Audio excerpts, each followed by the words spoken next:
মুমিনদেরকে বলা হয়েছে তোমরা কখনো হতাশ হবে না, কারণ তাকদীর লেখা হয়ে গেছে, হতাশার কোনো কারণ নাই। একটা প্রবণতা আমরা সমাজে দেখছি আত্মহত্যার। ইয়াং জেনারেশনকে আমরা নসিহত করব যে ভুলেও নিজের জীবনকে বিসর্জন দিতে যাবেন। আল্লাহ রাব্বুল আলামিন আপনাদেরকে সৃষ্টি করেছেন তার ইবাদত করার জন্য এবং তার জমিনে তার দিনটাকে প্রতিষ্ঠা করার জন্য। খেলায় খেলায় আপনার জীবনটা নষ্ট করবেন না, ঠিক আছে ভাই? আল্লাহ বোঝার তৌফিক দান করেন। তো কলম সৃষ্টি করার পরে কিয়ামত পর্যন্ত সব লেখা হয়ে গেছে। এখন আমাদের এই পৃথিবীতে তো মানুষ ছিল না, ছিল? এদিকে মনোযোগ দেন। এই পৃথিবীতে কি আগে মানুষ ছিল? এই পৃথিবীতে আগে কি ছিল তাহলে বলেন? হ্যাঁ, মাশাআল্লাহ। এই পৃথিবীতে আগে কি ছিল? এখন ওরা নাই? সবার সাথেই কিন্তু একটা করে আছে। কমপক্ষে কয়টা করে? সবার সাথে কমপক্ষে একটা করে। আর কোন কোন জায়গা আছে যেখানে জিনের বড় বড় আখড়া আছে। পৃথিবীতে যে জায়গাগুলো থেকে ইসলাম বিরোধী অপতৎপরতাগুলো চলে, ওখানে জিনের আখড়া বেশি। কথা বুঝতে পারছেন? তো জিন জাতিকে আল্লাহ পাক ধ্বংস করে দিয়েছেন তাদের পাপের কারণ, আল্লাহ দ্রোহিতার কারণে, অবাধ্যতার কারণে। এখন আল্লাহ রাব্বুল আলামিন ইরাদা করলেন পৃথিবীতে আমাদেরকে সৃষ্টি করবেন, মানে মানুষকে সৃষ্টি করবেন। আল্লাহ পাক তার সমস্ত ফেরেশতাদেরকে একত্রিত করলেন। ঘটনাটা কিন্তু খুব ইন্টারেস্টিং। আমি জানি এখানে ওলামায়ে কেরামও আছেন, তবে আমি সবার জন্য প্রযোজ্য হয় এমন কথা বলারই চেষ্টা করছি, কারণ অনেকে হয়তো এগুলো নাও জানতে পারে। তো আল্লাহ পাকের ভাষায় আমি যদি বলি, আল্লাহ রাব্বুল আলামিন বলছেন, বা'দা আউযু বিল্লাহি মিনাশ শাইতানির রাজীম, وَإِذْ قَالَ رَبُّكَ لِلْمَلَائِكَةِ إِنِّي جَاعِلٌ فِي الْأَرْضِ خَلِيفَةً। হে নবী মুহাম্মদ সাল্লাল্লাহু আলাইহি ওয়াসাল্লাম, তুমি স্মরণ করো সেই সময়ের কথা যখন আল্লাহ তোমার রব সমস্ত ফেরেশতাদেরকে ডেকে বলেছিলেন যে ইন্নী জাইলুন ফিল আরদি খলিফা, আমি জমিনে মানে পৃথিবীতে আমার খলিফা পাঠাতে চাই। কি পাঠাতে চাই? আরো জোরে বলেন। আল্লাহ পাক বলেননি পৃথিবীতে মানুষ পাঠাতে চাই, পৃথিবীতে নতুন কোনো মাখলুক পাঠাতে চাই। আমাদেরকে আল্লাহ পাক সম্মানের শব্দে সম্মানিত করেছেন, বিশেষায়িত করেছেন। আমাদেরকে বলেছেন আমরা আল্লাহর খলিফা, আমরা আল্লাহর খলিফা। এখন আমরা আল্লাহর খলিফা, কিন্তু পৃথিবীতে মানুষ খিলাফা শব্দ সহ্য করতে পারেন। হ্যাঁ, কি অদ্ভুত না?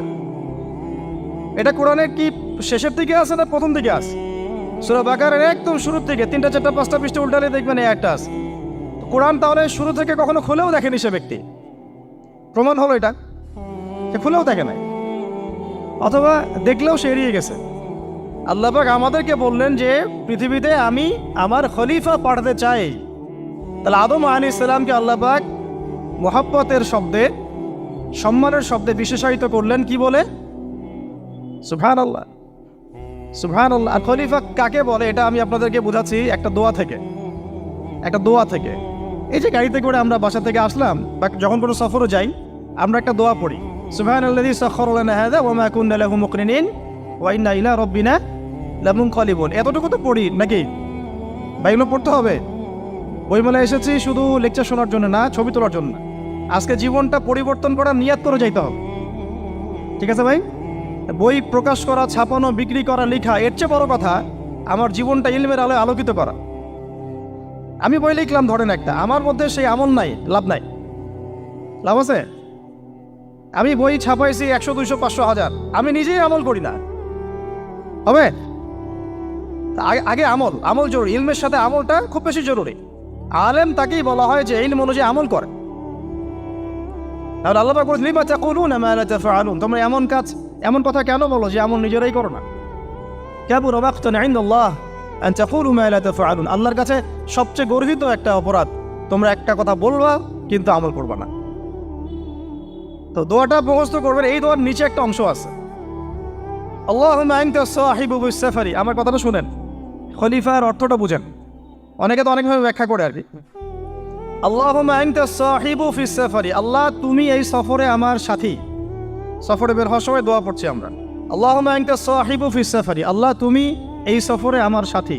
ওয়াল খলিফাতু ফিল আহলি ওয়া মালি, আল্লাহ আমি তো বাসায় নাই, আমার বাসার আহাল মালের খলিফা হচ্ছে তুমি আল্লাহ। তাহলে খলিফা শব্দতে কি বুঝলেন? আল্লাহ আমার বাসার আহাল মালের খলিফা মানে কি? আমার স্থলাভিষিক্ত তুমি আল্লাহ, আমি ওখানে নাই বাসায়, আমি সফরে বের হয়ে গেছে, আমার স্ত্রী, আমার সন্তান, আমার মাল, আমার জান, এগুলোর দায়িত্ব তোমার, তুমি খলিফা। কত চমৎকার দোয়া। তাহলে পৃথিবীতে আমি আমার খলিফা পাঠাতে চাচ্ছি, তার অর্থ কি? আল্লাহ রাব্বুল আলামিন এই পৃথিবীতে আমাদেরকে তার প্রতিনিধি বানিয়েছেন। সুবহানাল্লাহ, সুবহানাল্লাহ। তাহলে আমরা নিজেদের আত্মপরিচয় ভুলে গেলাম যে আমরা আল্লাহর প্রতিনিধি পৃথিবীতে, তাই না? আমরা এখন আব্রাহাম লিঙ্কনের পূজা করতেছি। আব্রাহাম লিঙ্কনের পূজা তো বুঝেন না আপনারা, এটা হচ্ছে ওই যে সোকল ডেমোক্রেসির পূজার। আদতে প্রকৃত গণতন্ত্র বলে কিছু নাই এই বিশ্বের মধ্যে, যা আছে এগুলো তথাকথিত আর কি, স্লোগান জাস্ট, আর কিছু না। এটা যারা চর্চা করে তারাও জানে, আমাদের কাছে তারাই বলে। আদতে এই আপনার কমিউনিজমের কথা বলেন, এই লেনিন স্টেলিনারিজমের কথা বলেন, আপনি মুসলিনের কথা বলেন, চাইনিজ দর্শনের কথা বলেন, রাশিয়ান দর্শনের কথা বলেন, আর এই যে আরেকটা কি চলতেছে সেকুলারিজমের কথা বলেন, ন্যাশনালিজমের কথা বলেন, এগুলো একটা তাত্ত্বিক মতবাদ শুধুমাত্র। প্রকৃত মতবাদগুলো আপনি পাবেন বিশুদ্ধ যেগুলো কোরআন এবং হাদিসেই, এর বাইরে নাই। তা আমরা কিন্তু আল্লাহর খলিফা পরিচয় দিতে এখন দ্বিধাবোধ করতেছি। এই জমিনে আল্লাহ পাক আমাদেরকে তার খলিফা বানিয়ে পাঠিয়েছে। এখন খলিফা হলাম কিভাবে? কিসের গুণে খলিফা হলাম? প্রশ্নটা এটা। আমাদের কি 10টা হাত, 10টা পা, বেশি শক্তি ফেরেশতাদের চাইতে, যে আমরা খলিফা হলাম কিসের ভিত্তিতে? আর কিভাবে হলাম এটা শুনুন। আল্লাহ পাক বলছেন, ওয়াল্লামা আদামাল আসমাআ কুল্লাহা। আল্লাহ বলছেন আমি আদমকে এই মহাবিশ্বের যত নাম আছে, নাউন্স, ইসম, সব শিক্ষা দিয়েছি। সুবহানাল্লাহ। এই মহাবিশ্বের যত নাম, এখানে ইসম শব্দের অর্থ কিন্তু জ্ঞান। ইসম মানে কি? এখানে জ্ঞান। মহাবিশ্বের যে জ্ঞানগুলো আছে, এই জ্ঞানগুলো আল্লাহ পাক আমাদের আদি পিতাকে শিক্ষা দিয়েছেন। আমাদের আদি পিতাকে আল্লাহ নিজে শিক্ষা দিয়েছেন। সৃষ্টিগতভাবে আমরা জ্ঞানী ছিলাম না, আল্লাহ পাক আমাদেরকে জ্ঞান শিক্ষা দিয়েছেন।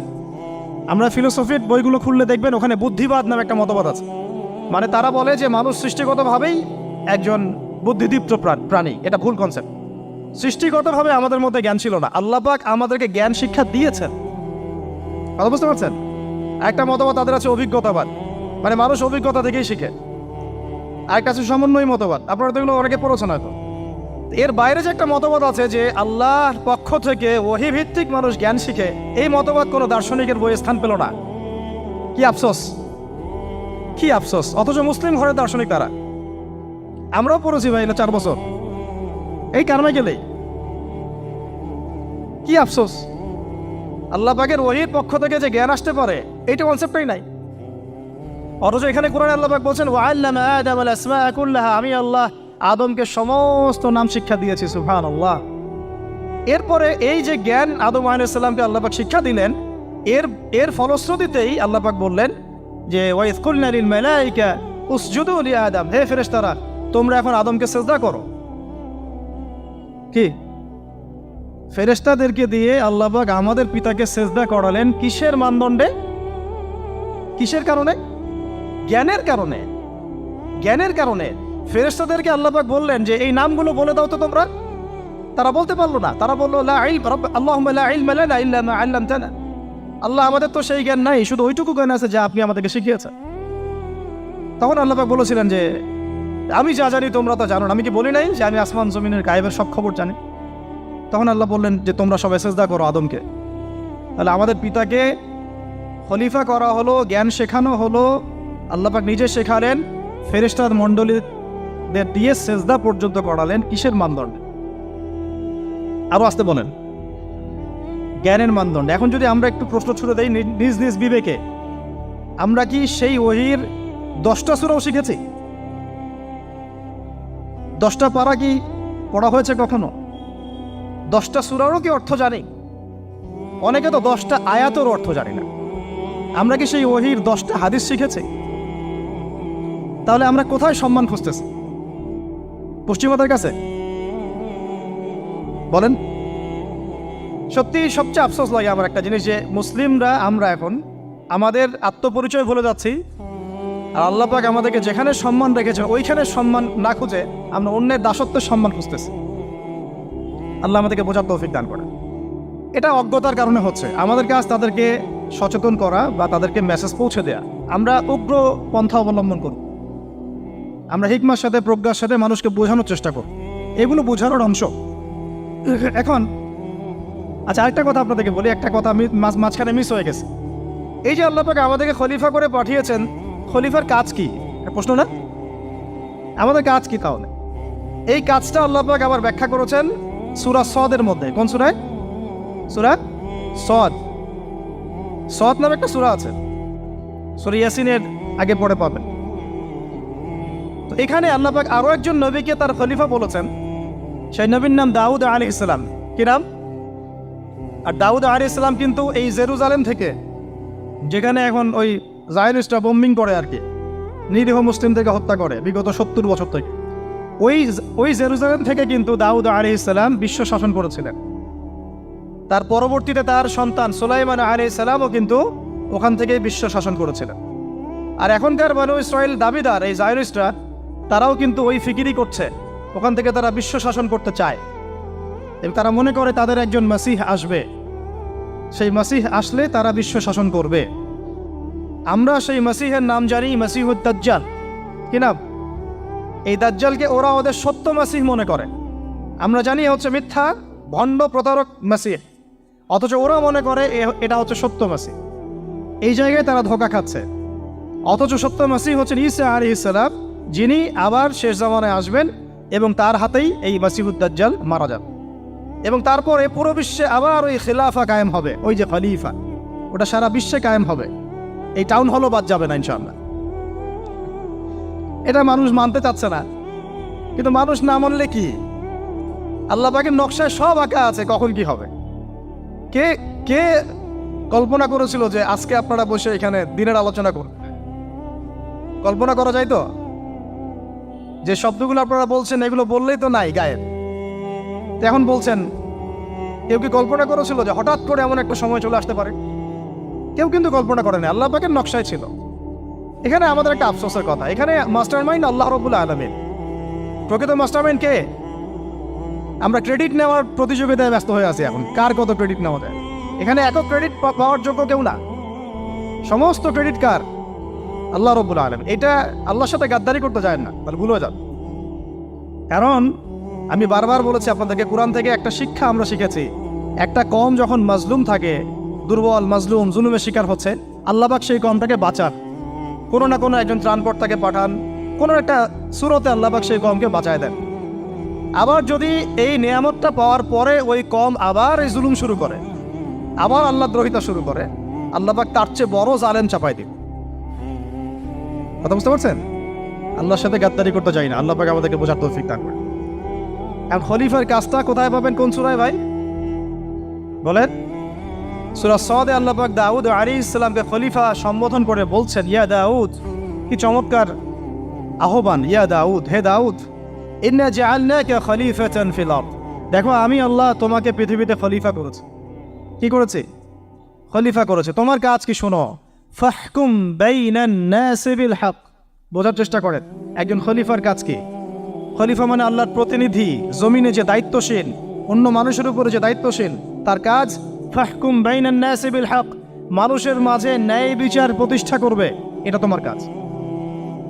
তাহলে এখন যারা আমরা এই জায়গায় আছি বা ভবিষ্যতে আসব, আরও কাল আগাতে থাকবে, সময় আগাতে থাকবে, নতুন নতুন নেতৃত্ব আসবে, সবার ফাংশন একটাই, ফাহকুম বাইনান নাসি বিল হক।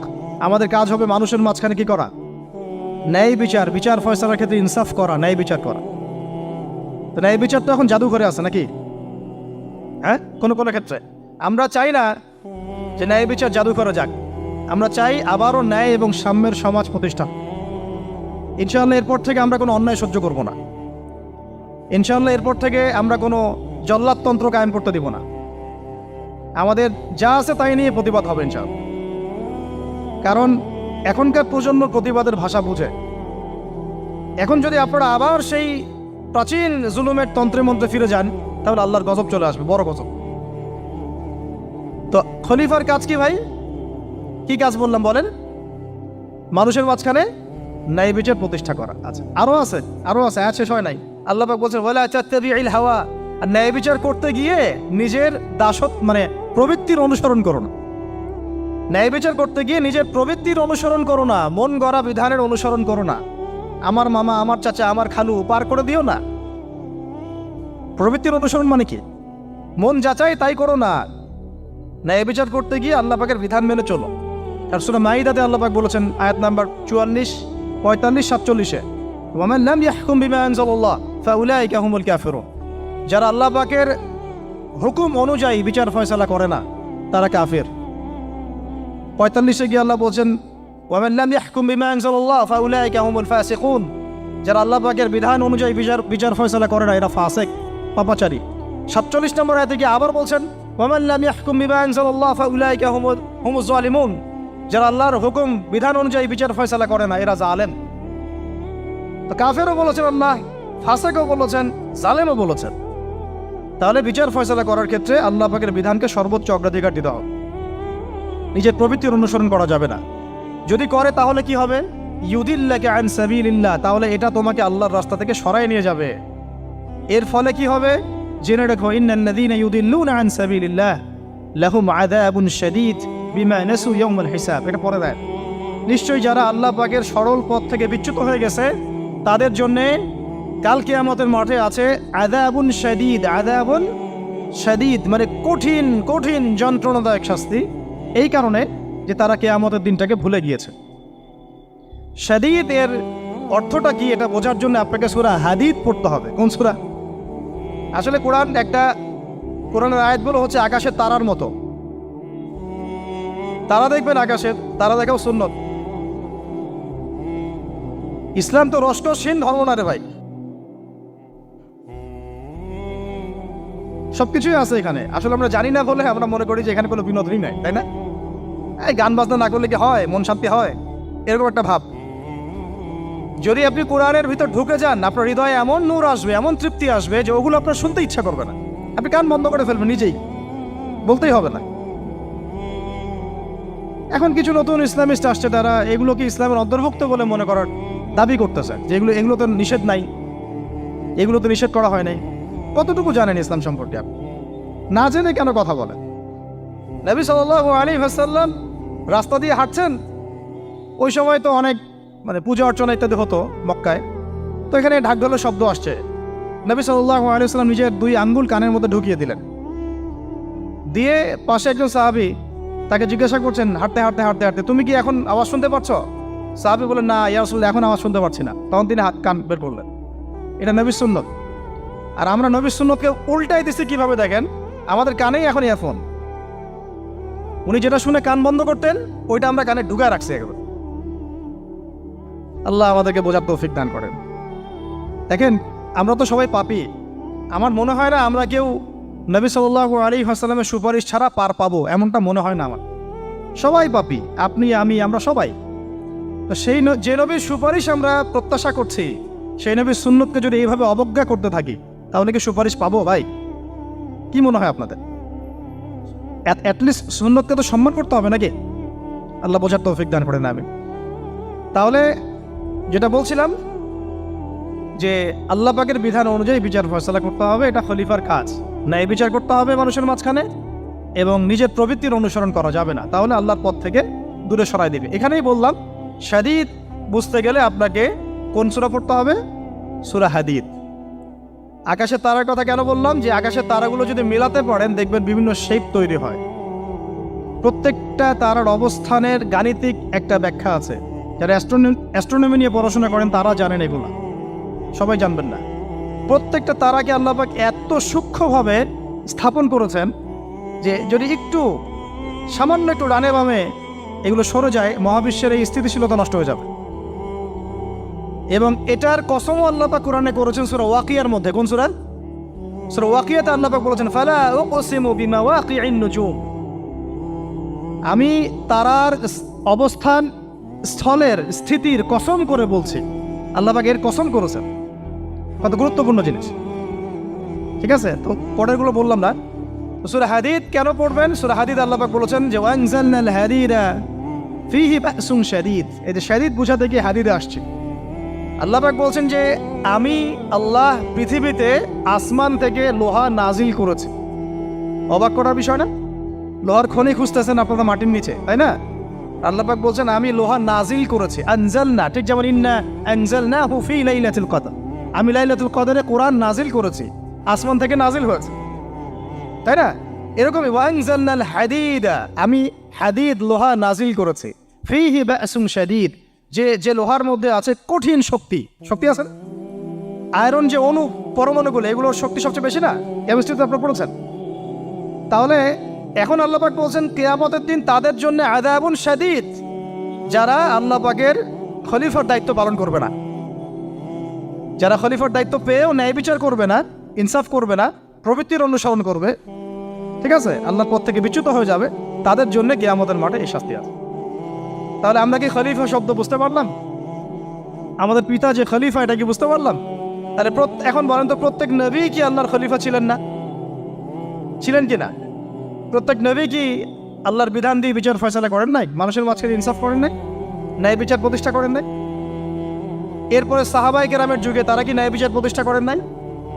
তাহলে হঠাৎ করে কি হলো বিশ্ববাসীর মধ্যে যে একেবারে কোরআন হাদিস এর মৌলিক বিষয়গুলো, এগুলো সব পাশ কাটিয়ে আমরা মানব রচিত বিধানগুলোর দিকে চলে গেলাম?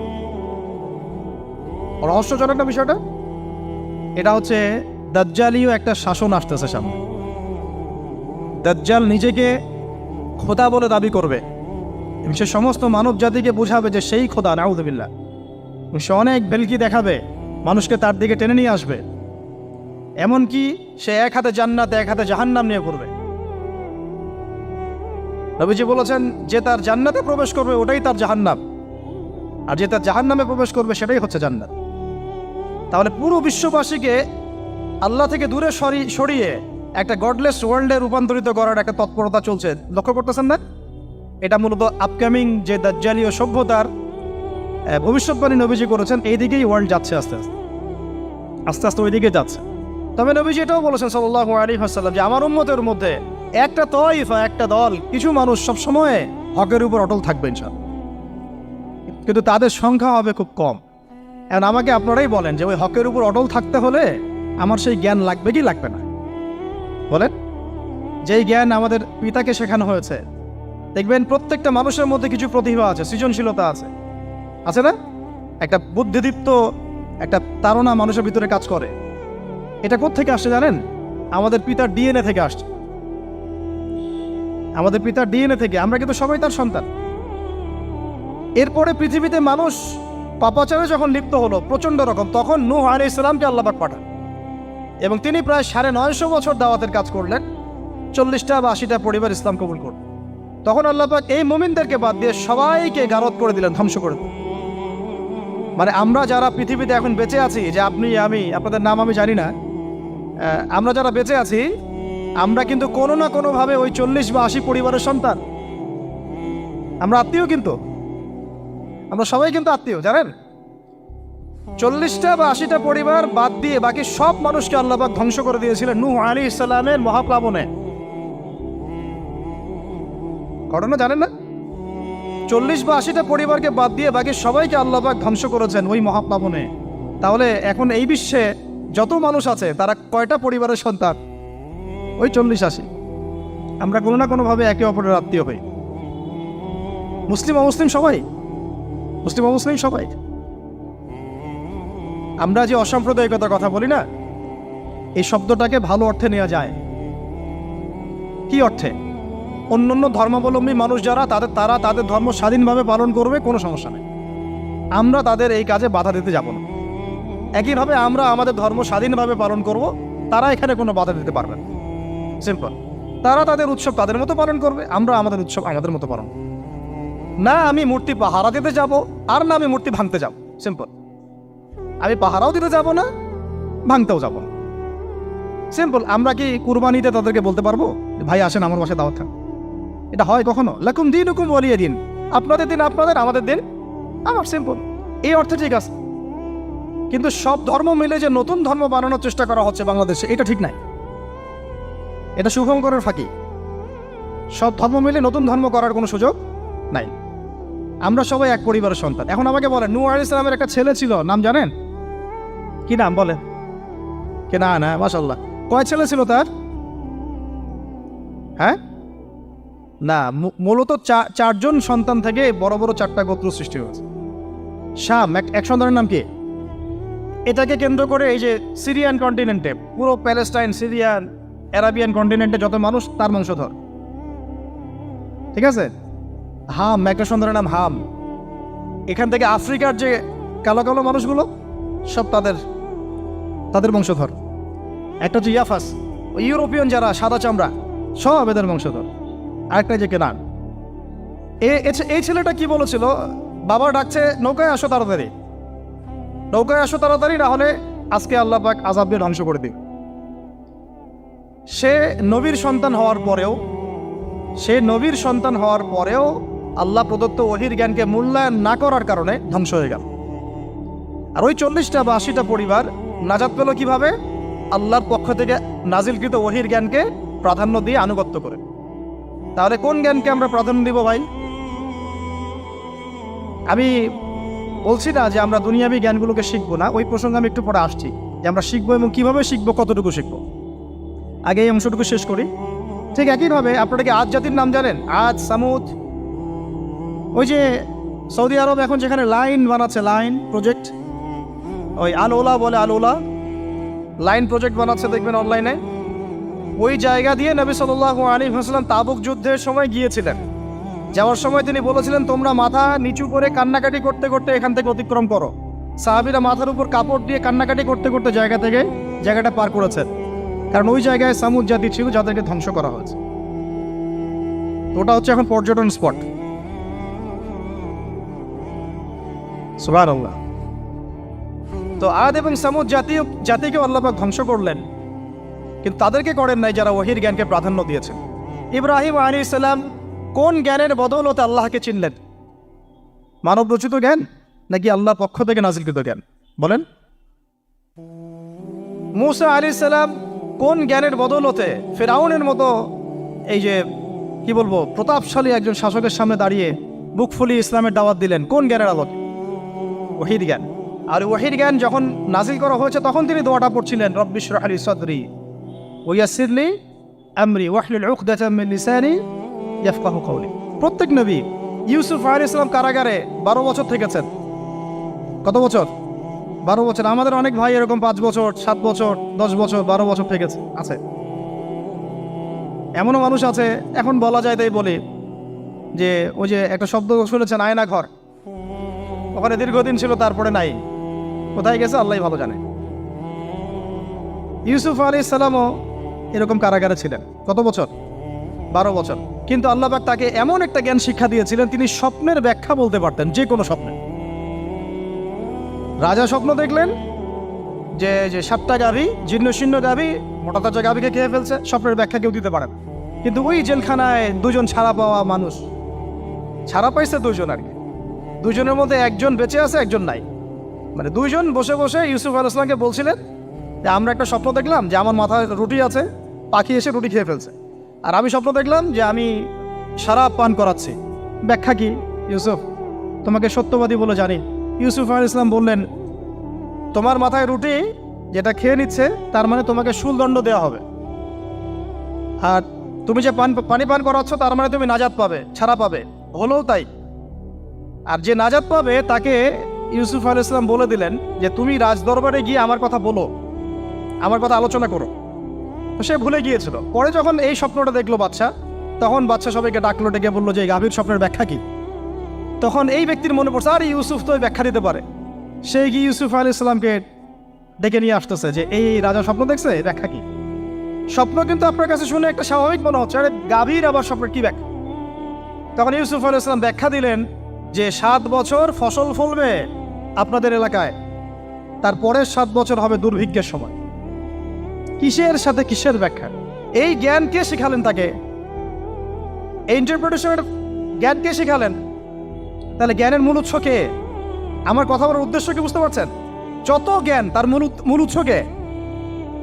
স্বপ্ন একটা জ্ঞান, যদি সেটা সত্য হয়। আর জেনে রাখবেন, কিয়ামতের আগে আগে মুমিনদের স্বপ্ন বেশি বেশি সত্য হবে। ঠিক আছে? মূসা আলাইহিস সালামকেও সেই আল্লাহই জ্ঞান শিক্ষা দিলেন। ঈসা আলাইহিস সালাম এই কুষ্ঠরোগীর গায়ে হাত বুলালে ভালো হয়ে যায়, হ্যাঁ? অন্ধ ব্যক্তির মানে চোখে হাত বোলালে ভালো হয়ে যায়। এমনকি মৃত ব্যক্তিকে তিনি বলছেন কুম বিইজনিল্লাহ, আল্লাহর হুকুমে দাঁড়িয়ে যাও, দাঁড়িয়ে গেল। এই জ্ঞান কে দিয়েছেন তাকে? দাউদ এবং সুলাইমান আলাইহিস সালাম এই যে পশু পাখির ভাষা বোঝেন, সুলাইমান আলাইহিস সালাম পিঁপড়ার ভাষাও বোঝেন। আপনাদের সায়েন্স কি পিঁপড়ার ভাষা বোঝে? হ্যাঁ, আমরা তো এখন সায়েন্সকে সব কিছুর মানদণ্ড মনে করি, তাই না? সায়েন্স যদি বলে হ্যাঁ তাহলে হ্যাঁ, না বললে না। মানে এমন একটা ভাব, দেখেন সায়েন্সকে আমরা ইলাহ বানাইছি, ইলাহ, উপাস্য।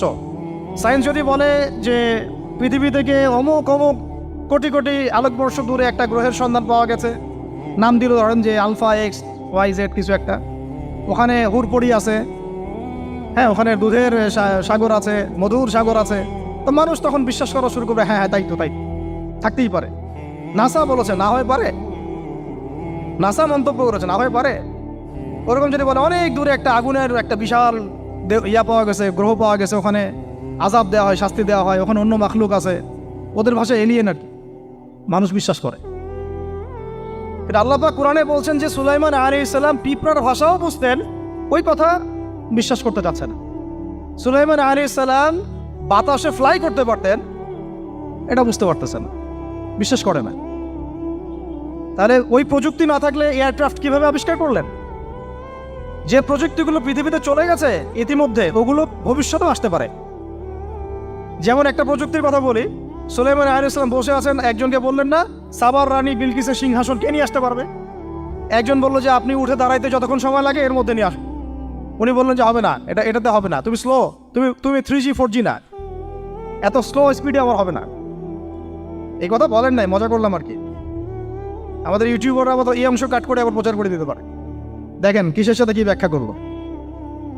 কোরআনকে 3Gর সাথে তুলনা করলেন আবু তহাদ না, ব্যাস কাম সারা দেশে ওইটাই ইস্যু। তখন মহা মুসিবত, মানে বাঙালি জাতির মধ্যে দিন প্রচার করা।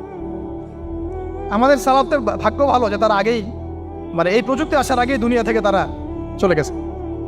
মুশকিল না, যত ইস্যু এগুলোর কারণেই সৃষ্টি হয়। তো যাই হোক, প্রসঙ্গে আসি, কোথায় ছিলাম ভাই, যে কথা হারায় ফেললাম। হ্যাঁ, আরেকজন বললেন যে না, আপনি চোখের পলক ফেলতে যতক্ষণ লাগে এর মধ্যে দেখবেন সিংহাসন সামনে। সুবহানাল্লাহ, কি প্রযুক্তি বলেন! এই প্রযুক্তির সামনে কি বিশ্ববাসী যেতে পেরেছে? দেখেন সুলাইমান আলাইহিস সালামের বাতাসে ফ্লাই করাটা কিন্তু এখন পৃথিবীতে খুব কমন হয়ে গেছে।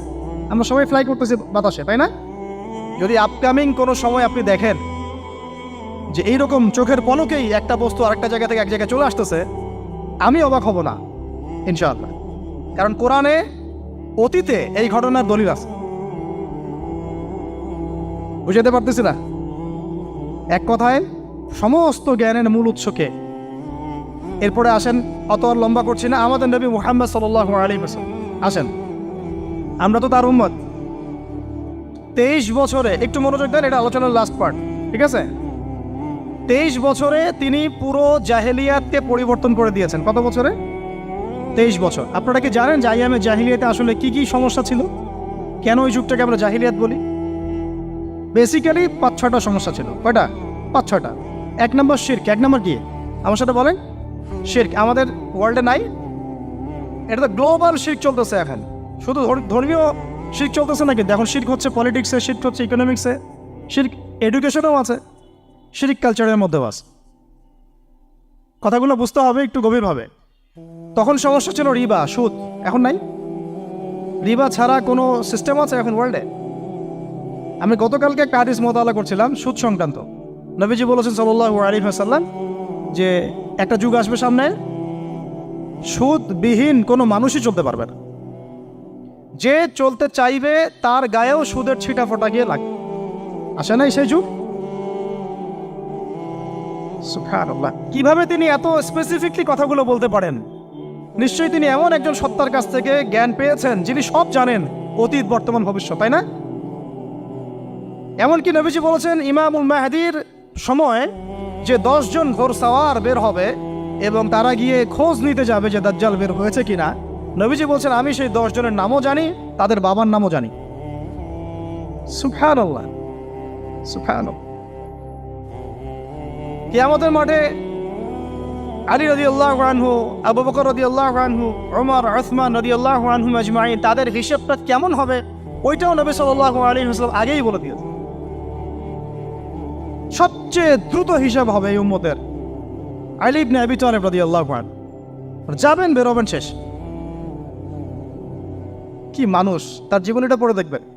আমি শেষের দিকে বলে দিব আপনাদেরকে আজকে, এবং এটা রেকর্ডেড থাকবে, ইনশাল্লাহ অনলাইনে দিয়ে দিব, যে আপনারা কোন কোন সাবজেক্টের বই কিনবেন। বইমেলা তো শুধু মানে আসলেন একটা র্যান্ডমলি বই কিনলেন এমন না, টপিক ধরে ধরে সাবজেক্ট ওয়াইজ বই কিনতে হবে। ঠিক আছে ভাই? বই কেনার পিছনে টাকা পয়সা খরচ যদি না করেন, মানে দিনের জন্য অর্থ ব্যয় করার মানসিকতা না থাকে, এলেম পাওয়া যাবে। অনেক মুহাদ্দিস নিজের গায়ের জামা খুলে দিয়ে পর্যন্ত বই নিয়ে বাসায় গিয়েছে, জানেন? তাদের সমস্ত সম্পত্তি বিক্রি করে দিয়েছেন বই কেনার জন্য। আজকে সকালে আমাদের এক ভাই মজাকারা করছিলেন যে আমারই এক ওস্তাদ, বাংলাদেশের অনেক বরেণ্য একজন আলেমে দিন, প্রবীণ আলেমে দিন, তার কথা আলোচনা হচ্ছিল যে তিনি কিতাব পড়তে পড়তে পড়তে হঠাৎ একটা কিতাব তিনি খুঁজে পাচ্ছেন না। তো ছাত্রদেরকে পাঠালেন যে খুঁজে নিয়ে আসো তো, কোথায় আছে, কেউ খুঁজে পায় না। তিনি নাকি ওযু করে এসে নামাজ, 2 রাকাত নামাজ পড়ে বাচ্চার মতো হাউমাউ করে কান্নাকাটি শুরু করলেন, আল্লাহ আমার সেই কিতাব কোথায় গেল, আমার কিতাবটা এনে দেন। তলাবুল ইলম কাকে বলে দেখেন, ইলমের তালেব, ইলমের ছাত্র কাকে বলে? এই যে ইলমের ছাত্র, আমরা কি ছাত্র হইতে পারছি? একটা বইয়ের দাম যদি দেখি 100 টাকা, বাস আমাদের গায়ে লাগে। 100 টাকা দিয়ে তো আপনার গার্লফ্রেন্ডকে নিয়ে বসতে গায়ে লাগে না, বসলে তো 500 টাকা চলে যায়। আর এখনকার মেয়েরা তো খায়ও বেশি ডেটিংয়ের সময়, আনকি, তাই না? অনেকে দেখা যায় যে এটাকেই প্রফেশন বানায় ফেলছে না। জিনা থেকে বাঁচতে হবে। জিনা থেকে বাঁচতে না পারলে কলবে আল্লাহ নূর আসবে না। আল্লাহ পাক আমাদের কথাগুলো বোঝার তৌফিক দান করেন, আমিন। জিনা, আবার বলছি, জিনা থেকে বাঁচতে হবে, অন্যথায় কলবে নূর আসবে না। আল্লাহ পাক আমাদেরকে বোঝার তৌফিক দান করেন, আমিন। কোথায় ছিলাম ভাই? বলেন। 1 নাম্বার কি ছিল? শিরক। 2 নাম্বার রিবা, সুদ। ওইটা বলতে গিয়ে হাদিসটার কথা বলেছিলাম। এই সুদটা কি এখন বেশি না কম? এখন সুদ মানুষ খাচ্ছে, যুক্তিও দিচ্ছে যে এই যুগে এখন সুদ না খাইলে কি চলে।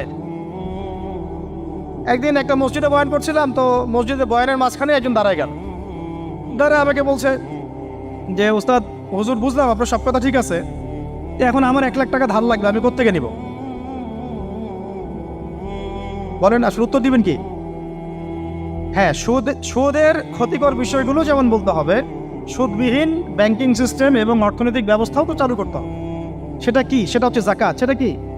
যাকাত, সাদাকা এবং কর্জে হাসানা, এগুলো তো চালু করছি না আমরা শুধু কথা বলছি তাত্ত্বিক যে সুদ হারাম।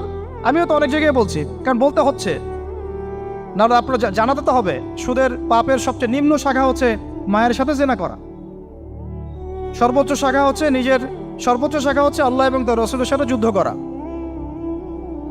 একটা হাদিস বুখারীতে এরকমও আসছে, বুখারীতে কি তিরমিজিতে, আমি রেফারেন্সটা বলে যাচ্ছি, তবে হাদিসটা সহিহ।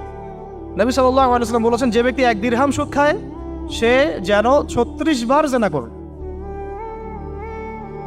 আর আপনারা তো জানেন, এটা আমার বলার দরকার নাই, 4 শ্রেণীর মানুষকে নবীজি অভিশাপ দিয়েছেন, যে নিজে খায়, তারপরে যে সুদ দেয়, যে লিখে রাখে, যে সাক্ষী থাকে। আমি বলতে যাচ্ছি, আইয়ামে জাহিলিয়াতে এই সুদটা ছিল, আমাদের এই বর্তমান ওয়ার্ল্ড অ্যাফেয়ার্সে নাই। বাংলাদেশ একটা কান্ট্রি হিসেবে চিন্তা করবেন না, আপনি গ্লোবালি চিন্তা করবেন, কারণ এখন একটা দেশ স্বতন্ত্রভাবে চলতে পারে না। ওয়ার্ল্ড ব্যাংকের সাথে আপনাকে ডিল করতে হবে, IMF এর সাথে। আমি যদি প্রেসিডেন্ট হই, তা আমাকে করতে হবে, আপনি হলে আপনাকে করতে হবে। তো কথা বলে তো শুধু কথা বলে লাভ নাই, আপনার বিকল্পটা কি? আসলে বিকল্প ব্যবস্থাটা কি? এটা তো মূল কথা। ইকোনমিক্স নিয়ে কতগুলো কিতাব আছে এখানে, ইসলামিক ইকোনমিক্স নিয়ে আমরা কতগুলো কিতাব ছাপাইছি, বর্তমান ওয়ার্ল্ড অ্যাফেয়ার্স নিয়ে আমরা কতগুলো কিতাব ছাপাইছি। নবী সাল্লাল্লাহু আলাইহি ওয়াসাল্লাম বলেছেন, শেষ জামানার সবচাইতে আমার উম্মতের উপর ভয়াবহ ফিতনা হচ্ছে মাসিহুদ দাজ্জাল। কি নাম বলেন? এখন আপনি আমাকে মাদ্রাসার পুরো সিলেবাসে কন্টেন্টে আমাকে দাজ্জাল নিয়ে একটা ফ্যাকাল্টি দেখান, আছে? কয়টা কিতাব আছে? সবচেয়ে ভয়াবহ ফিতনা নবীর মুখে, নিজের মুখে বল, সবচেয়ে ভয়াবহ, এর চেয়ে ভয়াবহ কোনো ফিতনা আসে নাই, আসবেও না। তো এখন আপনি আমাকে বলেন যে এই ফিতনা সংক্রান্ত কতগুলো কিতাব আপনার কাছে আছে বাসায়, বলেন। তাহলে গ্যাপস আছে না আমাদের মধ্যে? গ্যাপ ফিল আপ করতে হবে। কথাগুলো বলার উদ্দেশ্য হচ্ছে গ্যাপটা ফিল আপ করা। তো এই রিবার সমস্যাটা এখনও আছে। আল্লাহ পাক আমাদেরকে রিবা মুক্ত জিন্দেগি দান করে না। এবং আমি রিকোয়েস্ট করব বিনয়ের সাথে যে আমাদের ঊর্ধ্বতন কর্তৃপক্ষ যারা আছেন, শুধু একটা কাজ করেন না, একটা কাজ একটা বছর করেই দেখেন না কি হয়। প্রত্যেকটা মুসলিম, অমুসলিমদের কথা বলছেন, যেহেতু এটা খিলাফা স্টেট না, সেহেতু অমুসলিমরা এখানে জিজিয়া দিবে না। খিলাফা স্টেটে অমুসলিমরা জিজিয়া দেয়, এটা তো খিলাফা স্টেট না, এটা তো ডেমোক্রেটিক স্টেট এবং সেকুলার স্টেট। শুধু মুসলিমদের কাছ থেকে যাদের নিসাব পরিমাণ সম্পদ হয়েছে জাকাত দেওয়ার, সবার কাছ থেকে রাষ্ট্রীয়ভাবে বাধ্যতামূলক জাকাত নেন, দেখেন না অর্থনীতি সচল হয় না, হয় না। একটা বছর নিয়ে দেখেন না কি হয়। কেউ এই উদ্যোগ গ্রহণ করতে পারতেছে না। কেন হচ্ছে না আমরা বুঝতে পারতেছি না। কর্জে হাসানার এনজিও চালু করা যায়। আমরা অনেক সংগঠন করছি, সোশ্যাল, অরাজনৈতিক ইত্যাদি রাজনৈতিক। আমরা ইকোনমিক এনজিও খুব একটা করতে পারছি, কিন্তু এই জায়গাগুলো দখল করে ফেলছে। দেখেন কারা কারা, নাম বলতে যাচ্ছি না। এবং যারা যারা দখল করছে তারা কিন্তু এখন রাষ্ট্রের অনেক বড় বড় জায়গা হস্তক্ষেপ করতেছে। ইভেন ট্রান্সজেন্ডারের মতো ইস্যু কিন্তু তারা ঢুকাই দিচ্ছে, ঢুকায় না। উত্তরবঙ্গ জুড়ে, পুরো উত্তরবঙ্গ ঘুরে আসেন, দেখেন কাদের তৎপরতা বেশি। নীলফামারীতে সফর করে দেখলাম যে ওখানে একটা গ্রামের মধ্যে 24টা এনজিও কাজ করতেছে, শুধুই সব। তারপরে মানুষ তামাক চাষ করে খাচ্ছে। একটা দল দাবি করতেছে নবী সাল্লাল্লাহু আলাইহি ওয়াসাল্লাম ছাড়াও আরও নাকি নবী আসতে পারে, নাউযুবিল্লাহ। এবং ওই যে মির্জা গোলাম আহমেদও তাদের অন্তর্ভুক্ত। মানুষ ওই দলের নাম লেখাচ্ছে চাকরির জন্য, ব্যবসা করতেছে তারা দেশের মধ্যে।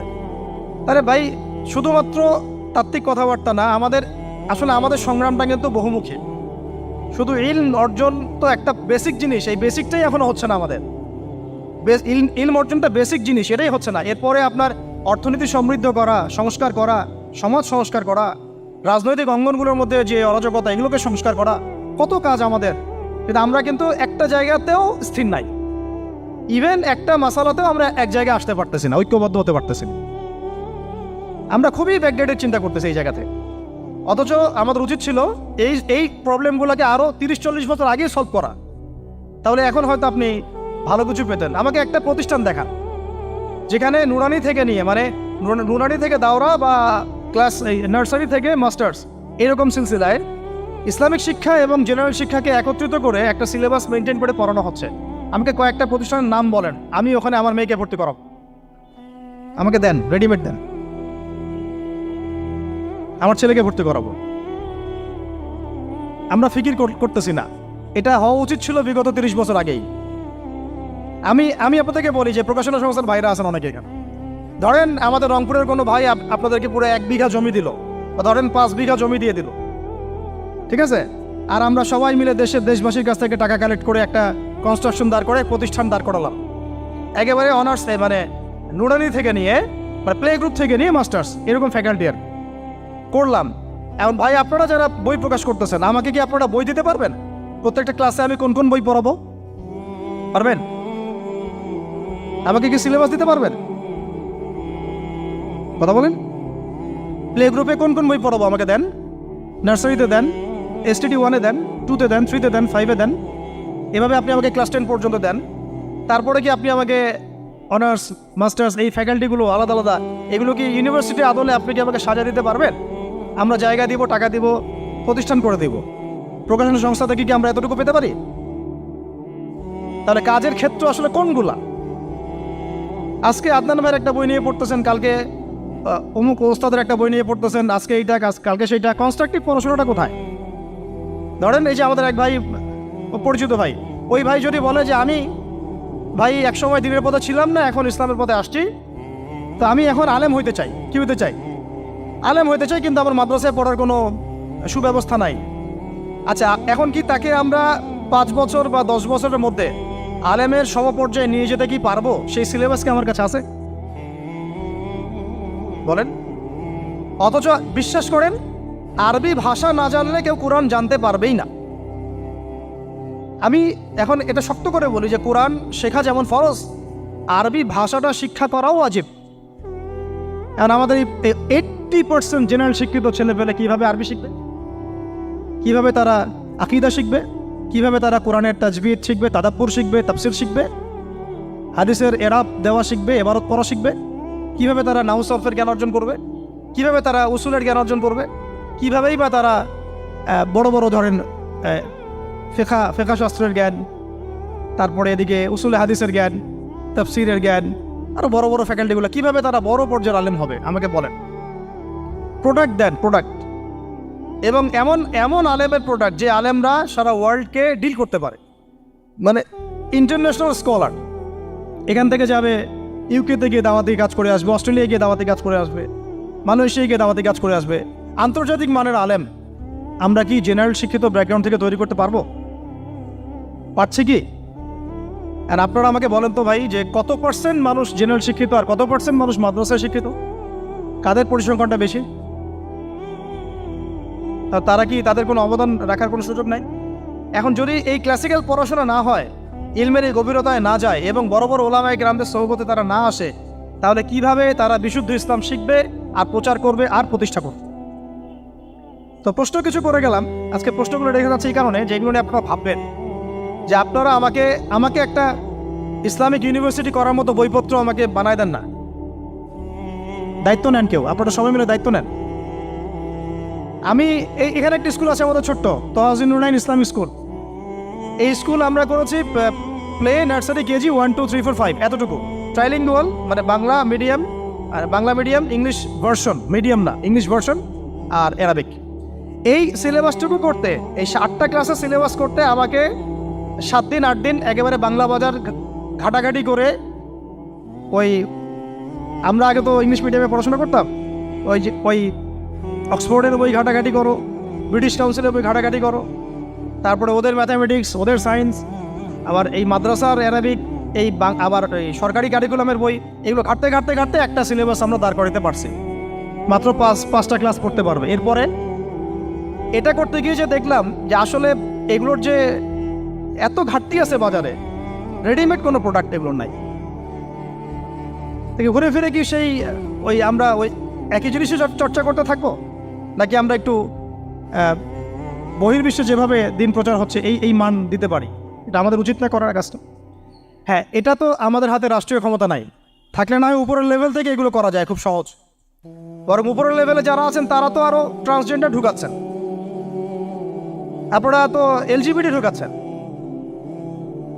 তাহলে এই কাজগুলো কাদের করতে হবে? তাহলে বেসরকারিভাবে করতে হবে। এখন আমরা যারা বইকে ভালোবাসি, জ্ঞানকে ভালোবাসি, আল্লাহকে ভালোবাসি, রাসূলকে ভালোবাসি, চাই যে আমরা যা করছি আমাদের পরের প্রজন্মটা মানুষের মতো মানুষ হোক। কাজ কি কম না বেশি আমাদের বলেন? সেই ক্ষেত্রে কাজগুলো কিন্তু ওইভাবে হচ্ছে না ভাই। একটা বিষয়ের বই সবাই ছাপাচ্ছি, কেন? কি দরকার আছে? একটা বিষয়ের বই আমি সবাই ছাপাচ্ছি, একটা জিনিস, একটা হিস্ট্রি, একটা কিতাব, অনেকগুলো প্রকাশনী আপনারা করতেছেন। একই বই ফাইজুল কালাম সবাই করতে আছে, একটা বই তাসাউফ আত্মশুদ্ধি অনেক প্রকাশনী করতেছে, কপি করতেছে। ভাই আমাদের কি কাজ? কি দুনিয়ার স্বার্থ উদ্ধার করা, না আমার দিনের কোনো খেদমত? আমার কথায় মাইন্ড করবেন না, আমি মাইন্ড করার মতো কথা বলছি না। আমি বলছি আপনাদেরকে আরও যেন কনস্ট্রাকটিভ হয় কাজগুলো। মানে আপনাদের সাথে আমি বসবো ইনশাল্লাহ আবার আলাদা করে, যে একটা আমাকে পুরো শিক্ষা ফর্মুলা আমাকে দিবেন, মানে প্রত্যেকটা ক্লাসের বই রেডি করে দিবেন, যাতে আমরা প্রতিষ্ঠান বানালেই একদম পুরা কমসে কম ক্লাস 1 থেকে 10 ঢেলে দিতে পারি, আমার পরিশ্রম করতে না হয়। ওখানে বাংলা মিডিয়ামের বই থাকবে, ইংলিশ মিডিয়ামেরও থাকবে, এবং অ্যারাবিক তো থাকবেই। একটা গঠনমূলক সিলেবাস, যেটা পড়লে আমার ছেলে মাশাআল্লাহ হাফেজও হবে, এদিকে মাশাআল্লাহ সে ইংরেজিতেও দক্ষ হবে, সায়েন্সেও দক্ষ হবে। এক পর্যায়ে যখন সে এসএসসি পাস করবে, সে দেখবেন যে যার রাস্তা বেছে নিচ্ছে। বেস আমি তাকে করে দিছি 10 পর্যন্ত। এখন সে ডক্টর হোক আর ইঞ্জিনিয়ার হোক, আর না হয় যদি আল্লাহর খলিফাই হয়, কোনো সমস্যা নেই। সমস্যা আছে? এটা দরকার ছিল ভাই, আরও 30 বছর আগেই দরকার ছিল। আমরা যেটা পাই নাই, এটা আমাদের আফসোস। আর এই জেনারেল ব্যাকগ্রাউন্ড থেকে এইরকম জায়গায় উঠে এসে এই যে এগুলো কথাগুলো বলা বা এই কাজগুলো করা, এগুলো সবাইকে হয়তো আল্লাহ পাক এভাবে কবুল নাও করতে পারে। এর পিছনে অনেক গল্প থাকে, অনেক হিস্ট্রি, অনেক ত্যাগ, অনেক আত্মত্যাগ, এগুলো সবাই হতে পারবে না। কিছু মানুষ বের হয়ে আসছে, ডক্টর জাকির নাইক তো সবাই হতে পারে নাই, পারছে? তো এই জিনিসগুলো আমাদের বুঝতে হবে যে আমভাবে সবাই সব কিছু করতে পারবে না। আমাদের একটা একাডেমিক ফর্মুলা দরকার, যেখানে আমরা পড়বো, আমরা আলেম হয়ে বের হবো। পারা যাবে তো ইনশাআল্লাহ? আচ্ছা, অনেক গভীরে চলে গেছি, আপনাদেরকে মানে অনেক বেশি বিরক্ত করে ফেলতেছি আর কি। কথাগুলো বলার খুব মন চাচ্ছিল, তো বলে ফেললাম। আর আমরা চাচ্ছি কথাগুলো সবার কাছে পৌঁছাক, যাতে করে অন্তত বিভাগীয় শহরগুলা, অন্তত ঢাকা, রংপুর, রাজশাহী, মানে বড় বড় শহর আমাদের চট্টগ্রাম, কক্সবাজার ইত্যাদি ইত্যাদি বড় বড় শহরগুলোতে যদি একটা করে এরকম একটা করে প্রতিষ্ঠান থাকে, যেখানে আপনি পুরো জেনারেল শিক্ষা এবং ইসলামী শিক্ষা দুটোকে সমন্বয় করে এবং এই মানে দ্বিমুখী শিক্ষার মেরুকরণটাকে দূর করে একটা কনস্ট্রাকটিভ সিলেবাস দিতে পারেন, দেখবেন আজকে না হোক, আজকে থেকে 10 থেকে 15 বছর পরে আমাদের ছেলে মেয়েদের একটা প্রজন্ম আসবে, দেখবেন ইনশাআল্লাহ ওরা আমাদের চেয়ে অনেক ডিনামাইট হবে। এই যে আজকে অনেকগুলো আয়াত বললাম, অনেকে হয়তো জানেন না বা পড়েন নাই, ওরা ক বলতেই বুঝে ফেলবে কোন সূরায় আছে। হবে না? সম্ভব। আর যদি না করতে পারি তাহলে ঘুরে ফিরে ওই একই অবস্থা। ওইটা দিয়ে হবে না ভাই। এই মানে ইসলাম বিষয়টা কি, এটা এমন না যে কিছু অংশ নিলাম কিছু অংশ নিব না, এটা এমন না। নিলে ভাই নেওয়ার মতো নেওয়া লাগে। উদখুলু ফিস-সিলমি কাফা, একেবারে পরিপূর্ণরূপে দিনে প্রবেশ করে সিরিয়াসলি নেন। চান্স তো একটাই। আল্লাহ পাক আমাদের কথাগুলো বোঝার তৌফিক দান করুন। আর আমাদের সন্তানদের সাথে তো আমরা এটা হতে দিতে পারি না। আমরা না হয় অনেক সময় নষ্ট করে ফেলছি। আমরা এই টাউন হলে বসে চা খাইছি, আড্ডা মারছি একসঙ্গে, স্কুলে পড়ার সময়, কলেজে পড়ার সময়। এবং এখানে কি হয় না হয় আমি খুব ভালো করে জানি। এবং আমারও সময় এমন কিছু হতো না যেটা এখন হোমোসেক্সুয়ালিটি, এখন এখানে হোমোসেক্সুয়ালিটি হয়। তাহলে বলেন এগুলো আমাদের জিম্মেদারি না? আচ্ছা, রংপুরে, অন্তত রংপুরের শহরে এইরকম উদ্যোগ নিতে পারবেন কারা কারা? হাত তুলেন দেয়। আমি যে কথাগুলো বললাম, কার কার সাহস আছে? এগুলো তাত্ত্বিক কথা বলে চলে গেলে কাজ হবে না। বইমেলা একবার হয়েছে, এরপরের বইমেলা না হয় আপনাদের প্রতিষ্ঠানের ক্যাম্পাসে করবেন, সমস্যা কি? রংপুরে অন্তত পক্ষে এরকম একটা ক্যাম্পাস গড়ে তোলেন। যার যা আছে তাই নিয়ে নামেন। কারো অর্থ থাকলে, কারো জমি থাকলে, কারো বুদ্ধি থাকলে, কারো প্রকাশনা সংস্থা থাকলে, কারো টিচার প্যানেল থাকলে আসেন, রংপুরে একটা কিছু করে দেখাই। আর সবাই যদি তাকায় থাকি একজনের দিকে, যে আদনান ভাই করবে, অমুক ভাই করবে, তমুক ভাই করবে, তারা তো হলো না। কারণ আমরা তো কারো উপর নবী হয়ে আসি নাই। সবাই মিলে হাত লাগালে তখন কাজ করা যাবে ইনশাআল্লাহ। এমন এই প্রতিষ্ঠানগুলোর দরকার আছে না নাই? এর গুরুত্বটা বোঝার যোগ্যতা আল্লাহ পাক আপনাদেরকে দান করেন, দোয়া করি আমি। তো ভাই আর লম্বা করতেছি না, আমি শেষের অংশটুকু বলে শেষ করে দিচ্ছি যে এই সুদ আর শিরক যেমন ওই সময় ছিল এখনও আছে। আর ওই আইয়ামে জাহিলিয়াতের সেই সুদ আপনি দেখলেন, এখন শিরক দেখলেন, মাদক আছে না নাই? আইয়ামে জাহিলিয়াতের মাদক, আইয়ামে জাহিলিয়াতের এই নারী জাতির অবমাননা আছে না সমাজে? নাই? ব্যাখ্যা করতে যাচ্ছি না, আপনারা জানেন সব। আর আইয়ামে জাহিলিয়াতে ছিল একটা গোত্রীয় হানাহানি, দ্বন্দ্ব, মারামারি, এখন সমাজে নাই? এটাই তো চলতেছে এখন সমাজে। তো এখন এই জাহেলিয়াতের সমাজটাকে মাত্র 23 বছরের মধ্যে আমাদের নবীজি চেঞ্জ করে দিয়েছে। কত বছর? এখন আপনারা আমাকে বলেন তো যে তিনি কি কোনো জাদু করছেন? তিনি কি কোনো জাদু দেখাইছেন সমাজে এসে? মানুষকে মারছেন? মানুষকে কি তিনি মানে কঠোর ছিলেন? তিনি, তার কাছে আল্লাহর ফেরেশতা আসতো, তিনি কি সেই শক্তি কাজে লাগায় একদম সমাজের মানুষকে জোর করে ইসলাম কবুল করাইছেন? তিনি কি করছেন 23 বছরে? এটা বলেই শেষ করে দিব। তবে তার আগে শুধু এতটুকু বলবো, 23 বছর পরের মক্কাটাকে একটু দেখেন। 23 বছরের পরের মক্কাটাকে একটু দেখেন। ওই মক্কাতে কি কোনো শিরক আছে? হ্যাঁ, 23 বছর পরের মক্কা, ওখানে কি কোনো শিরক আছে? ওখানে কি কোনো সুদ আছে? কোনো মাদক আছে? বলেন, কোনো নারীর অবমাননা আছে? কোনো গোত্রীয় হানাহানি আছে? তার 23 বছরের মধ্যে পুরো সমাজটাই চেঞ্জ করলেন কিভাবে? জাদু তো করেন নাই, মানুষকে তো অত্যাচার করেন নাই, কটু কথাও বলেন নাই, এমনকি তিনি কারো গায়ে হাতও তোলেন নাই, তাই না? একটা কাজই তিনি করেছেন, সেটা হলো এই যে কোরআন এবং সুন্নাহর যে জ্ঞান, এই ওহীর জ্ঞানটাকে তিনি সবার মাঝখানে ছড়াই দিয়েছেন। এই তো কাজ। তারপরে সেই জ্ঞান যখন মানুষ শিখেছে, তার উপরে আমল করেছে, এবং সেই জ্ঞান এর উৎস আল্লাহ রাব্বুল আলামিন, তার কাছে আত্মসমর্পণ করেছে, নবীর কাছ থেকে আত্মশুদ্ধি অর্জন করেছে, এবং হালাল খেয়েছে, পরিবার গঠন করেছে, প্রজন্মকে তৈরি করেছে, সৎ কাজে আদেশ করেছেন, অসৎ কাজে নিষেধ করেছেন, প্রয়োজনে কখনো হিজরত করেছেন, কখনো মার খেয়েছেন, কখনো সবর করেছেন, কখনো বা জিহাদও করেছেন। এভাবে আস্তে আস্তে পুরো আরবের মধ্যে দিনটা প্রতিষ্ঠা হয়ে গেল। তাহলে মূল উৎসটা কি ছিল? জ্ঞান। মূল উৎসটা কি ছিল বলেন? জ্ঞান। আর এই জ্ঞানটার চর্চায় আমাদের সবাইকে করতে হবে। আল্লাহ পাক আমাদেরকে তৌফিক দান করে দেন। এর চর্চা করতে গেলে আমাদের সমাজে এখন দুইটা রাস্তা, এর বাইরে আপনি কোনো রাস্তা দেখবেন না, হয় মাদ্রাসা ব্যাকগ্রাউন্ড অথবা জেনারেল ব্যাকগ্রাউন্ড। এই তো সমন্বিত কোনো প্রচেষ্টা খুব বেশি দেখা যাচ্ছে। আজকে আমার কথা বলার মধ্যে একটা অন্যতম একটা গুরুত্বপূর্ণ পার্ট হচ্ছে সমন্বিত প্রচেষ্টা এখন থেকে নেওয়া উচিত। এতে আপনারা এগ্রি করেন না করেন না? যদি এগ্রি করেন তাহলে প্রত্যেকটা জায়গায় এরকম কিছু কিছু প্রতিষ্ঠান গড়ে তোলার চেষ্টা করেন। ইনশাআল্লাহ আজকে না হোক, আজকে থেকে 10-15 বছর পরে ফলাফল পাওয়া যাবে। ঠিক আছে ভাই? আল্লাহ পাক আমাদেরকে বোঝার তৌফিক দান করেন। শেষ করার আগে খালি কয়েকটা সাবজেক্ট বলবো। এখন যারা জেনারেল স্টুডেন্ট, আপনাদের তো মাদ্রাসায় যাওয়ার কোনো সুযোগ নাই, বা গেলেও আপনারা একাডেমিক্যালি পড়তে পারেন না। তাই আমি কয়েকটা সাবজেক্ট বলে দিচ্ছি, এই সাবজেক্টগুলো ধরে ধরে বই কিনবেন এই বইমেলা থেকে। ঠিক আছে? অন্তত প্রত্যেকটা সাবজেক্টের একটা করে বই কিনবেন। রাজি আছেন? রাজি নাই? অন্তত প্রত্যেকটা সাবজেক্টের একটা করে বই কিনবেন। সাবজেক্ট 1 নম্বর হচ্ছে আল কোরআন। 1 নম্বর কি? আপনাকে কোরআন তেলাওয়াত করা শিখতে হবে। কোরআন তেলাওয়াত শেখার কি বই আছে খুঁজে বের করেন। আর এটা একা শিখতে পারবেন না, এটা নিয়ে গিয়ে কোনো ওস্তাদের কাছে বসে পড়তে হবে। এটা খুব খেয়াল রাখবেন আপনারা, একা একা বই পড়ে কখনো আলেম হয়ে যাওয়া যাবে না, বরং তখন বিভ্রান্ত হওয়ার সুযোগ বেশি থাকে। বই থাকবে, এটা আপনার গাইডেন্স, কিন্তু আপনার একজন মুরব্বী আলেম লাগবে। যে কোনো কাজ মুরব্বীদের সাথে মশওয়ারা না করে করলেই সমস্যা। কারণ আমরা তো দিন সম্পর্কে তেমন কিছু জানিই না রে ভাই। সমুদ্রে ডুব দিলে বুঝবেন যে গভীরতা কত বেশি। এখন আমরা ডুবই দেই নাই, এই জন্য মনে হয় যে আমি সবই জানি। ঠিক আছে? ডুব না দিলে আমার কাছে মনে হয় যে আমি তো সবই জানি। ডুব দিলে বুঝবেন যে আপনি কিছুই জানেন না, আমি কিছুই জানি না। 1 নম্বর সাবজেক্ট ভাই কোরআনের তেলাওয়াত শিখতে হবে। রাজি আছেন তো ইনশাল্লাহ? তাহলে এই বইগুলো কিনেন। 2 নম্বর হচ্ছে এই কোরআনের মানে ব্যাকরণ শেখার বইগুলো কিনবেন।